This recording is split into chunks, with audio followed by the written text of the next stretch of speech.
حضور نے فرمایا جو فرض نماز کے بعد دعا مانگے اللہ اس کی قبول کر لیتا ہے۔ نبی پاک صلی اللہ تعالیٰ علیہ وسلم نے فرمایا اللہ مسافر کی دعا قبول فرماتا ہے۔ حضور نے فرمایا اللہ مظلوم کی دعا قبول فرماتا ہے۔ حضور نے فرمایا بیمار سے دعا کراؤ اللہ اس کی دعا قبول فرماتا ہے۔ میرے نبی پاک نے فرمایا ماں باپ جب بھی اولاد کے لیے ہاتھ اٹھائیں، ویسے تے بلے شاہ تو آسمانی اڈدیاں ہی پھڑ دیں، جڑا گھر بیٹھا انہوں پڑھیا ہی نہیں۔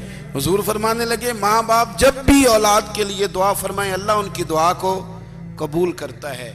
آپ اپنا تعلق بنائیں، دعا کے ساتھ، عبادت کے ساتھ، مصلی کے ساتھ رشتہ بنائیں، استغفار پڑھیں۔ صلاح الدین ایوبی صلیبی جنگوں میں تھے، رات کو مسجد اقصیٰ میں نماز پڑھی تو پریشان تھے۔ ایک بزرگ سے ملاقات ہوئی تو وہ کہنے لگے کہ آپ بڑے پریشان ہیں۔ کہنے لگے حضور پریشان اس لیے ہوں کہ پہلے ہی مسلمان کمزور ہے، اب میں نے سنا ہے دشمن کا ایک بحری بیڑا وہ جنگی سامان سے بھرا ہوا آ رہا ہے، تو اب ان کے پاس اور تلواریں اور نیزے آ جائیں گے، مسلمانوں کے پاس پہلے ہی وسائل کی کمی ہے، پریشان ہو کس طرح کر کے مقابلہ کریں گے۔ یہ بات کہتے ہی صلاح الدین ایوبی نے بزرگوں سے کہا حضور آپ بھی دعا کرنا، دعا کی بڑی طاقت ہے۔ میرے نبی پاک نے فرمایا دعا مومن کا ہتھیار ہے، دعا مومن کا۔ حضور نے فرمایا تقدیر کو سوائے دعا کے کوئی چیز نہیں بدل سکتی، دعا مومن کا ہتھیار ہے، یہ کافر کے پاس کوئی نہیں، یہ ہتھیار ہے مومن کا۔ اللہ کرے آپ کو سمجھ آئے، پھر سنیں، کئی بار کہہ چکا ہوں یہ ہتھیار ہے۔ کافر کے مقابلے میں جو تیرے پاس سب سے بڑا ہتھیار ہے وہ دعا ہے۔ دعائیں کرانی چھوڑ دی، کرنی چھوڑ دی، لینی چھوڑ دی۔ حضرت سیدنا انس بن مالک رضی اللہ تعالیٰ عنہ فرمایا کرتے تھے میں نے وہ رنگ دیکھا ہے جب حضور دعا مانگتے تھے اور حضور کی مقدس آنکھوں میں آنسو بھی ساتھ ہی بہا کرتے، میں نے وہ انداز دیکھا۔ تو صلاح الدین ایوبی بزرگ سے کہنے لگے آپ بھی دعا کیجئے، اور خود رونے لگے اور سر سجدے میں رکھ کے رونے لگے، اور عشاء سے لے کر فجر تک روئے، خوب روئے۔ صبح وہ بزرگ آئے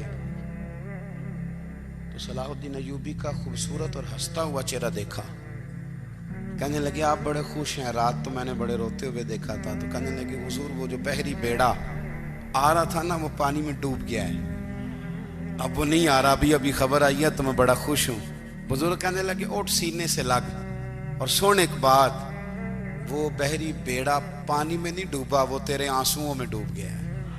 وہ جو تو رات رویا ہے نا رب کریم کی بارگاہ میں تو وہ ڈوب گیا ہے۔ بھائی اپنا مصلی کا، عبادت کا، وظائف کا، اللہ کا سلسلہ اس کو مضبوط کرے، اپنی دعاؤں کے تعلق کو مضبوط کرے۔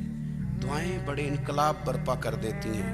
ہم تھوڑے تھوڑے نا جب سے خشک ہوئے ہیں نا، خشک، اور میری تو جماعت ہی صوفیاء کی جماعت تھی، ہم تو داتا علی اجمیری کی جماعت سے، ہم تو خواجہ اجمیری کی جماعت سے، ہم تو شیخ احمد فاروق سرہندی کی جماعت سے، ہم تو صوفیاء کی جماعت۔ ہماری جماعت نے بھی وہ تعلق جو ہمارے بزرگوں نے بنایا تھا۔